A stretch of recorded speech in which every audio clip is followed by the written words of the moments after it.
Ẹ káàbọ̀ sórí ètò wa ètò yín lórí diversitytv.org. Mo kí gbogbo ẹ̀yin olólùfẹ́ wa pátápátá nílé lóko àti káàkiri ibi tí ẹ ti ń gbọ́ wa pé a kú dédé àsìkò yìí. Èmi ọmọ yín Fúnmi Àjíkẹ́ àti Michael Kehinde Abiodun la wà níkàlẹ̀ lónìí.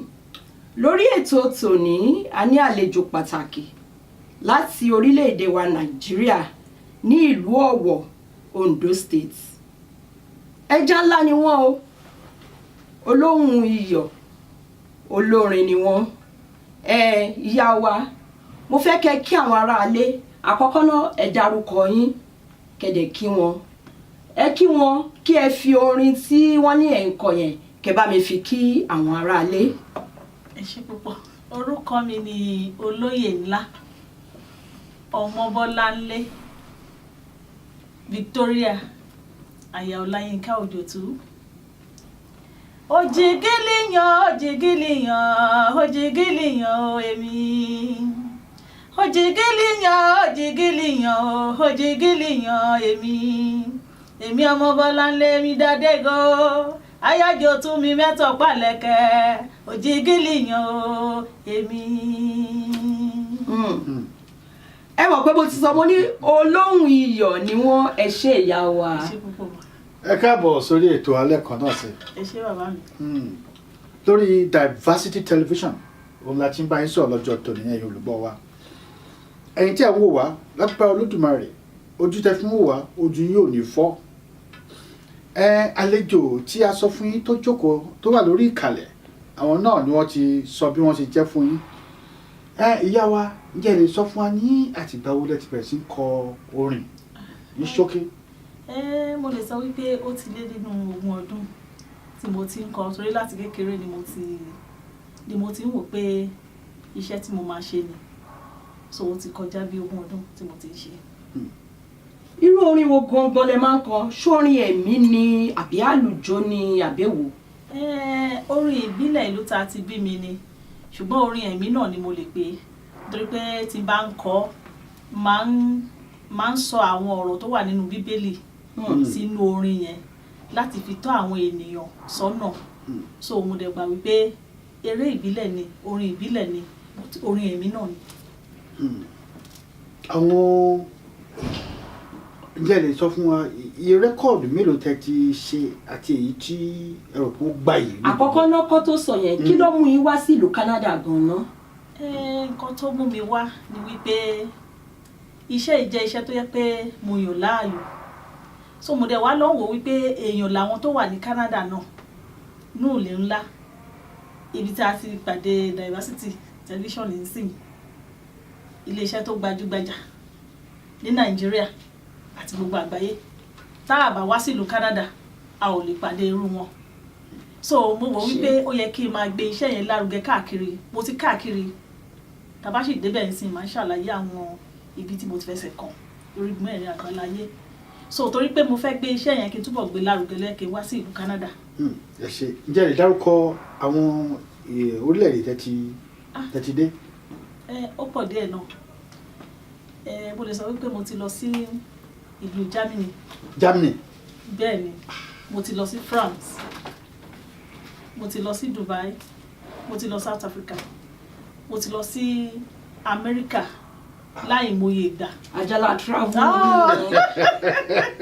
Olúwa ṣeun. So nísìnyí already mo ti wá sí ìlú Canada, a tún ti padà wá náà láti wá débí.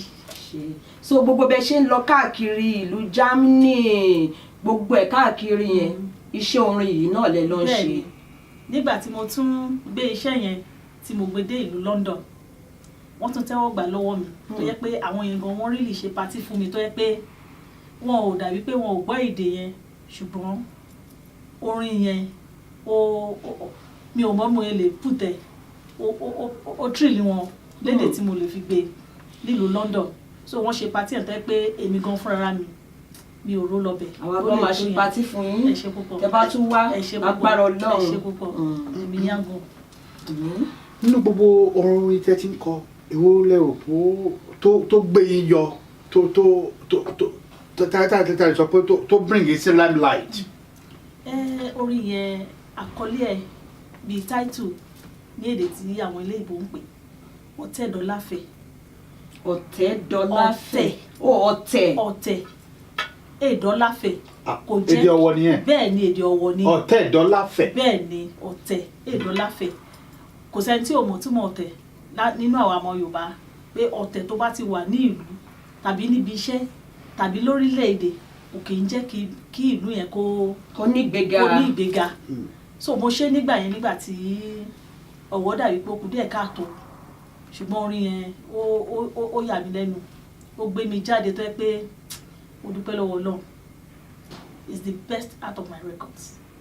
ǹjẹ́ lè kọ orin yẹn ní ráńpẹ́ fún wa. Mo kí ń dẹ́gẹ́ kú lé o ìrọ̀rọ̀ o ìmẹ́rẹ̀ iná líbà mi o ọ̀nà o ọ̀tẹ̀ o Èdọ́láfẹ̀ ọ̀tẹ̀ Èdọ́láfẹ̀ o ọ̀tẹ̀ o Èdọ́láfẹ̀ ọ̀tẹ̀ o Èdọ́láfẹ̀ mi máa yà múra dé mi àrè líbà mi ọ̀tẹ̀ nínú o Èdọ́láfẹ̀ o. Àlọ́ lóhùn iyọ̀ ní.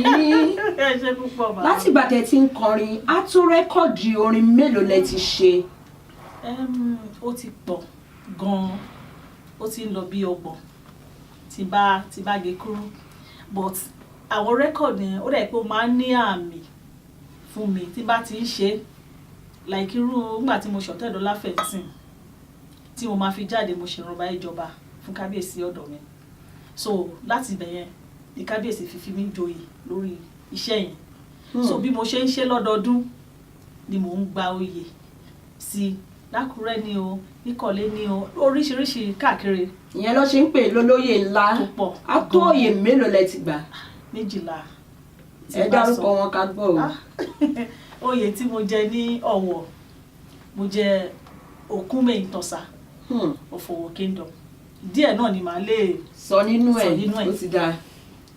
Òkúnmè Ìtọ̀sà of Ọ̀wọ̀ Kingdom mo jẹ Ajírọ́ba ní ìlú Ìsàbà Yèyé Oge ní ìlú Odò Ọ̀rọ̀ mo jẹ Amúlùdùn ní ìlú Pẹ̀mẹ̀ Orí Adé ní ìlú Ìdáṣẹ mo jẹ Orímolóyè ní Àkókò wọ́n pọ̀ gan.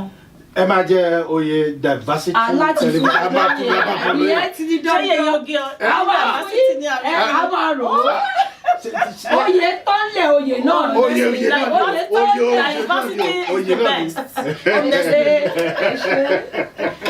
láti ìgbà tẹ́ ti ń kọrin yìí kí ni àwọn challenges tẹ́ ní tẹ́ bá jáde àbí kẹ́ tó release orin kí ni àwọn ohun tó jẹ́ bí challenges ní gbogbo. Àwọn ìgbéníjà pọ̀ fún mi ṣùgbọ́n bí Olúwa ti bẹ tí ẹ̀mí rẹ̀ ṣe ń bẹ pẹ̀lú mo dúpẹ́ lọ́wọ́ Ọlọ́run tó dá mi. Ìgbéníjà pọ̀ lóríṣiríṣi ọ̀nà pé bóyá ọ̀ká fẹ́ lọ ṣeré already máa ń tètè débi títí máa ṣiṣẹ́ torí bá fẹ́ ṣiṣẹ́ ní 8 o'clock màá ti kúrò lé ní 5 so ẹni tí bá máa ṣiṣẹ́ fún láti bá mi ibi tí bá jókòó sí pé Bọ́lá ti dé o kò sí pé a ṣe ń retí ẹ̀ ló bọ́lá dé ń sìn bọ́lẹ̀ wà ìyẹn ò ní sí mbẹ̀ ṣùgbọ́n bí pé bóyá a jọ ń ṣiṣẹ́ papọ̀ tí ìlara wà ń bẹ̀ àwọn ìgbéníjà yẹn pọ̀ gan ṣùgbọ́n mo dúpẹ́ lọ́wọ́ lọ fún oore ọ̀fẹ́. ṣé àwọn wo ló tún kọrin tí ẹ̀ ń kọ yìí ní ìlú Ọ̀wọ̀ tó yẹ pé wọ́n ń fèdè kọrin tó tún tẹ̀lé dárúkọ? wọ́n pọ̀ náà láyé ara wọn ṣùgbọ́n kí n lọ bá ẹyẹ a ò lè fi Bọ́lá Òjó tú ẹnikẹ́ni. láíláí. kì í ṣe mi o Ọlọ́run ló sọ bẹ́ẹ̀. Ọlọ́run ni. Ó ṣe jẹ́ pé èdè lẹ fi ń kọrin ẹ fi torí gbogbo orin tẹ́ kọ ń sìn mi ò kò yé mi torí mi ìṣọmọ Ọ̀wọ̀. Ó ṣe jẹ́ pé èdè lẹ fi ń kọrin tí ẹ fi èdè Yorùbá kọrin.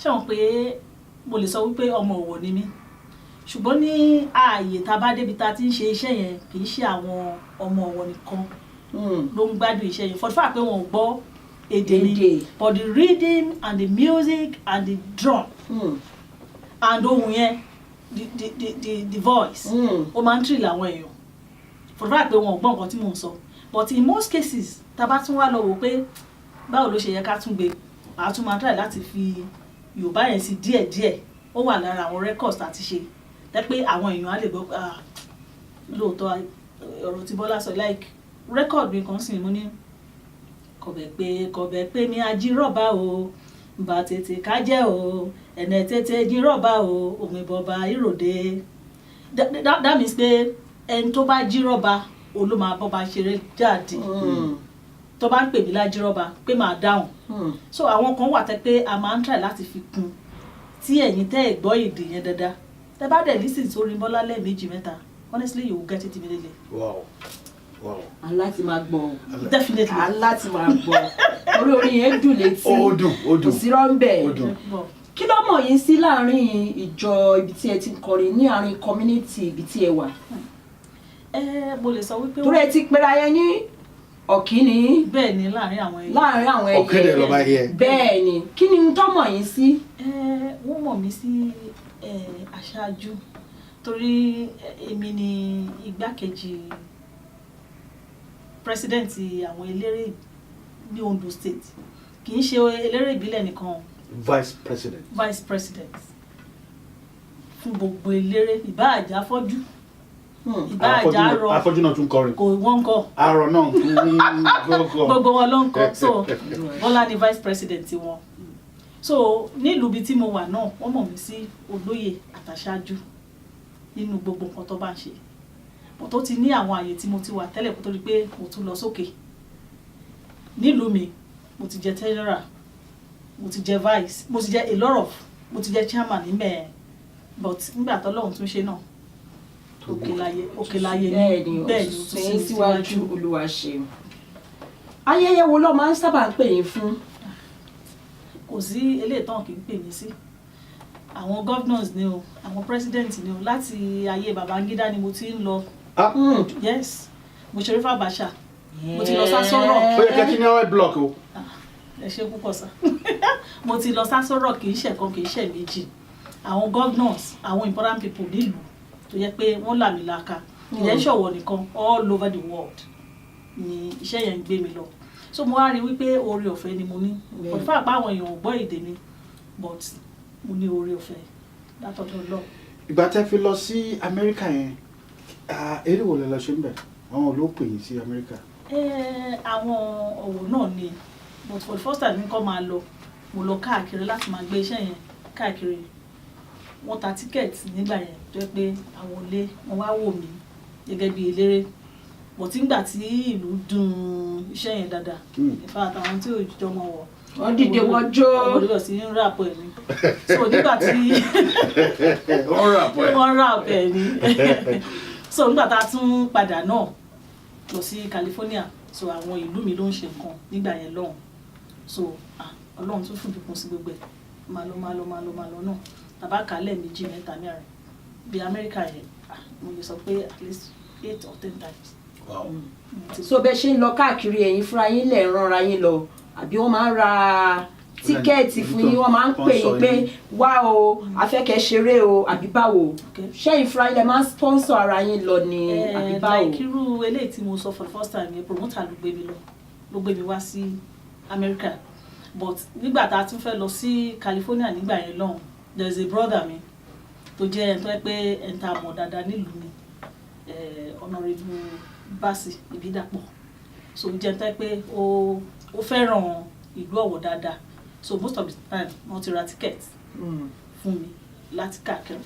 Ó nífẹ̀ẹ́ sí ìlọsíwájú ìlú àti èèyàn. bẹ́ẹ̀ ni but èmi náà máa ń try láti sọ pé ọkọ mi ò ẹ mọ̀ pé iṣẹ́ yìí ni mò ń ṣe mi ò níṣẹ́ mi ẹ bá mi gbé bí n bá ṣe gbé so wọ́n dẹ̀ ń bá mi gbé. ìyẹn ọkọ yìí wọn ò bínú rárá. because wọ́n mọ orí èèyàn tí mo jẹ́ you know me better than myself so wọ́n máa ń tún ra ticket fún mi láti lọ láì kírú bá ṣe ń wá sìn àwọn ló ń ra ticket tó ń ṣe most of the things fún mi. so kí ni ohun tí ó máa jẹ́ bí mo bí ṣe fẹ́ sọ ọ̀rọ̀ yẹn fún àwọn ọmọdé. ọ̀rọ̀ ìyànjú fún àwọn ọmọdé fún àwọn politicians ní ìlú àti àgbàlagbà àti gbogbo àwọn aráàlú bọ́ọ̀lù ṣe ń sọ Yorùbá yẹn lápapọ̀ ọ̀rọ̀ ìyànjú tí mo lè fún àwọn ọmọdé ni pé mo ti máa ń sọ kí n tó kúrò nílé, and most of the time tí bá lọ opportunity láti wá sí orí ètò báyìí, bóyá rédíò ni o bóyá tẹlifíṣàn ni o, máa ń jẹ́ káwọn èèyàn mọ̀ wípé nǹkan tá a bá máa jẹ látọ̀dọ̀ Ọlọ́run wá ni. A ò ní láti máa fàjàgbọ̀n tàbí ká máa hùwà tí ò tọ́ kó tó di pé a lówó lọ́wọ́, kó tó di pé a jẹ́ èèyàn. Tẹ́ ẹ bá wò ó sìn màmá mi, àwọn ọmọ tó ń ṣe hip hop yẹn kò sẹ́ in about 10, 15, 20 years ago kò sẹ́ni tó ronú lọ sí hip hop. Ṣé báwọn kan ṣáà ti ń kọ́? But you can imagine what is going on now. Àwọn hip hop ti gba ọgbẹ́ everywhere and sing. They are multi-billionaires ni wọ́n. Bẹ́ẹ̀ni. Ṣebí wọn ṣàkọjọ ilé tó ń kọ náà. Ìbá inú náà fi ń kọ́. Ìmí ìwà tẹ́ pé àgbọ̀. Ìlú yẹn àti wọn bá sí yọ sókè everybody yọ sókè náà ni. Ó dẹ̀ ń dowó lọ nìyẹn. Bẹ́ẹ̀ni. So ó yẹ ká wa àwọn tó jẹ́ ọmọdé kékeré kọ́ máa wò pé kì í ṣe ọjọ́ tán bá dáyé bẹ́ẹ̀ wọ́n máa ń rìn tàbí náà máa ń sọ̀rọ̀ tàbí náà máa ń lówó. No, it is not done that way. Ó yẹ kán lè mọ̀ wípé a máa ń ṣiṣẹ́ ká tó lówó ni. Ká bá dẹ̀ máa lówó gé pé a ń láti pààyàn ká tó lówó. Ìyẹn ti àwọn ọ̀dọ́. Àwọn tó dẹ̀ jẹ́ politicians nílùú wa, àwọn làwọn wà encourage àwọn ọmọ yẹn láti máa hùwà ìwà tí ò tó. Ó yẹ káwọn náà jókòó. Ṣé báwo àwa náà mọ̀ pé àwọn ọmọ wọn, most of them wọ́n wà ní Canada, wọ́n wà ní US, wọ́n wà káàkiri. Ẹ lè rí ọmọ wọn kan. Bẹ́ẹ̀ ló yẹ káwọn ọmọ yẹn ti jókòó pé àwọn tó ń tiẹ̀ ń fún wa ní £1 lẹ́yìn ìgbà tá a bá ṣe ọ̀rọ̀ ìbò tán tó yẹ pé wọn ò dáhùn yìí, ṣó yẹ ká máa bá wọn ṣe. A dẹ̀ máa sọ fún àwọn politicians yẹn pé ẹ jọ̀ọ́ torí Ọlọ́run pé ó yẹ kẹ́ ẹ jẹ́ kí àlàáfíà kó wà ní ìlú. Ẹ máa ń wá sí orílẹ̀-èdè tó tóbi, ẹ rí bíbẹ̀ yẹn ṣe rí. Ẹ̀yin náà you come here to do the same thing. Ẹ wá sílé kẹ́ wá tún lé ṣe. Ẹ lè lọ àjò ò lè dàbí ilé láyé. So à ń bẹ̀ wọ́n náà ni pé kán jọ kán bá wa tún lé ṣe. Mostly àwọn politicians yẹn kán practice that democracy, because I am not really sure pé democracy ṣe wà, but we just have to beg them pé please and please kán try láti practice that democracy ní Nàìjíríà. Kán máa sáwá sókè ń bí kán jẹ́ kọ̀ọ̀kan wa náà balẹ̀, because irú èmi ń sin iṣẹ́ tí mo ṣe kò sí ní Canada. Bẹ́ẹ̀ni. Ilé náà ló wà. Bẹ́ẹ̀ni. So bó ṣe rí nìyẹn. Ẹ ṣé. Lórí orin tẹ́ ń kọ, jẹ́ lórin tuntun kan tẹ́ tún fẹ́ kọ fún orin tuntun tẹ́ ń gbìmọ̀ láti àbí àwo tuntun tẹ́ ń gbìmọ̀ ipò máa jáde nígbà wo, ṣé lọ́dún yìí ni àbí lọ́dún tó ń bọ̀? Lọ́dún yìí náà ni, because nearly every year ni máa ń release àwọn iṣẹ́ dáadáa. Every year, every December ni mo máa ń ṣe fún àwọn èèyàn.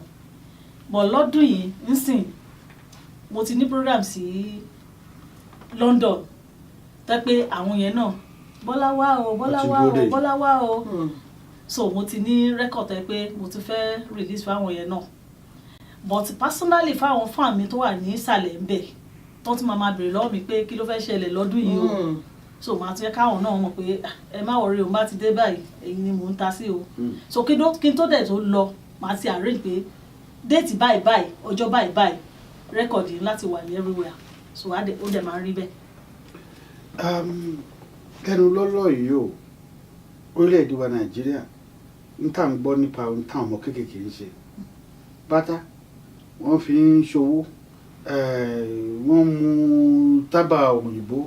Ǹjẹ́ ó lórin tẹ́ ń kọ, tẹ́ lè kọ àbí tẹ́ fẹ́ gbìmọ̀ láti kọ láti fi bá gbogbo ọ̀rọ̀ yìí wí? Kí wọ́n jí pátá. Àbí tẹ́ bá mẹ́rin tó bá ní pátá bẹ́ẹ̀ mo lè dolówó fún mi pátá méjì kí n fi ṣòwò o, mo fẹ́ dolówó o. Àbí Ọlọ́run náà. Ẹ fún mi pátá yìí o.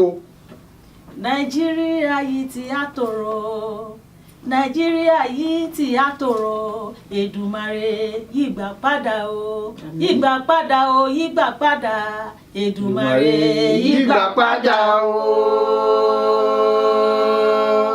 So Nàìjíríà ṣì máa dáa, ó dẹ̀ ṣì máa tòrò. So òun ni rẹ́kọ̀d tí ó fẹ́ jáde ní sáà tàkókò tá a wà tí bá padà dé orílẹ̀-èdè tá a ti bí mi, tó tinú mi dùn sí gidigidi. So tó ṣẹlẹ̀ gan nìyẹn. Ẹ ṣé. ẹ ti sọ̀rọ̀ síwájú ṣùgbọ́n ìmọ̀ràn wo lẹ ní fún àwọn ọ̀dọ́ tó ṣẹ̀ ń bọ̀ nínú orin torí wọ́n pọ̀ rẹpẹtẹ lóríṣiríṣi. Bẹ́ẹ̀ni ìmọ̀ràn tí mo kàn lè fún wọn ni wípé káwọn náà máa wò ṣe àwọn aṣáájú tó ti ṣe tó ń ṣe déédéé tọkàn wọn dẹ̀ balẹ̀. For example irú King Sunny Adé irú bàbá wa Ebenezer Obey and àwọn bẹ́ẹ̀ lọ tó jẹ́ pé wọ́n ń ṣe tó pé wọ́n ń dàgbà lójoojúmọ́ ṣùgbọ́n ọkàn wọn balẹ̀ pé iṣẹ́ yìí o àwa ń ṣe inú wa dẹ̀ ń dùn.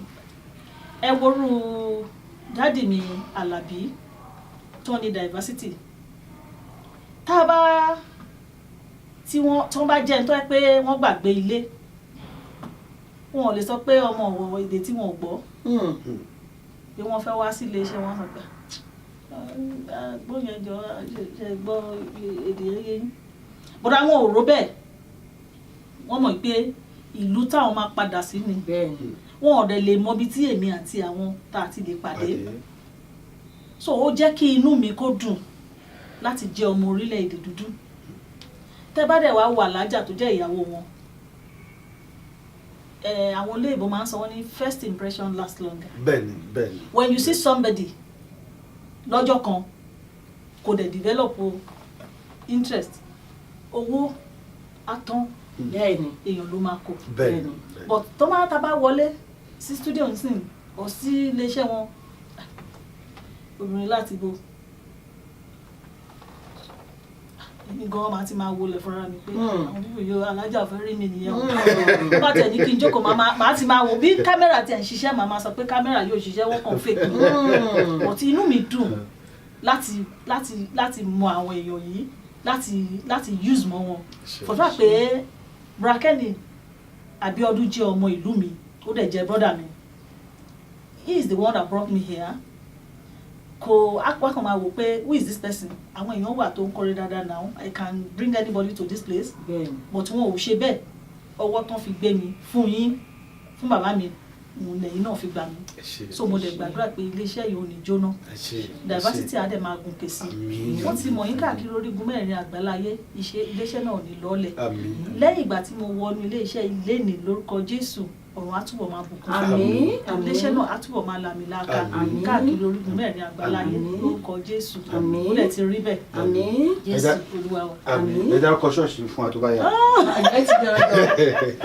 lórí ètò wa gbádùn yín gan wípé a pè yín ẹ̀dẹ̀ jẹ́ wa ẹ jọ̀ọ́ a fẹ́ máa rí púpọ̀ yín lórí Diversity TV ṣé tá a bá pè yẹn ẹ tún jẹ́ wa. kí ló dé inú mi dùn lọ́pọ̀lọpọ̀ tẹ́ ẹ bá gẹṣin nínú mi kò kẹsẹ̀ ilé nìyí tí mo wá sí Diversity òun ni mo fi ń sọ lẹ́ǹkan pé ilé iṣẹ́ yẹn a máa gbèrú sí i kò sígbà tẹ́ ẹ pè mí tí mi ò dá yín lóhùn bó jẹ́ Nàìjíríà ni mo dáhùn bó jẹ́ Canada ni mo dá in everywhere all over the world tẹ́ ti pè mí mo dá Diversity is the best. ẹ ṣé. lórí ètò tòní o ẹ̀yin olùgbọ́ wa afẹ́kẹ́ mọ̀ wípé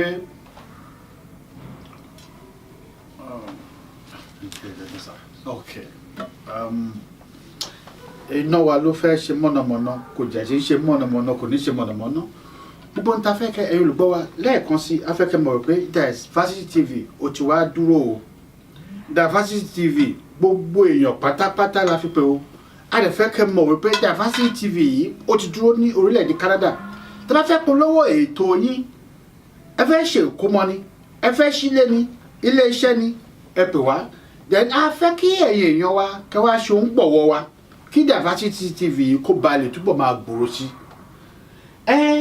ìyá wa ohunkóhun tí a bá fẹ́ kẹ́ bá ká polówó fún yín àjẹ yín láfẹ́ kí gbogbo àwọn àgbárí ayé máa gbọ́ nípa yín ni àwa ń bẹ̀ fún yín lágbára Olódùmarè ojú òní kàtúrí ẹ kú ọjọ́ tòní ká tó ká ètò yìí ńlẹ̀ o ẹjọ ṣẹlẹ̀ kọrin kan fún wa ká máa fi kálẹ̀ àbí ìyá wa. àyẹ̀ ti di dandan ohun wọn yẹn ń dà mí lọ́rùn. ó parí. ìfẹ́ nínú ẹ̀ because ẹ sọ́lẹ̀ nǹkan pé ẹ máa bèrè church tí mo lọ ṣé church lẹ́fẹ̀ẹ́ ni àbórin ìbílẹ̀ tẹ tí mo. ẹ lè kọ́ méjèèjì fún wa ẹ kọ́ méjèèjì ẹ kọ́ ti church kẹ̀dẹ̀ kọ́ ti ìbílẹ̀ fún wa.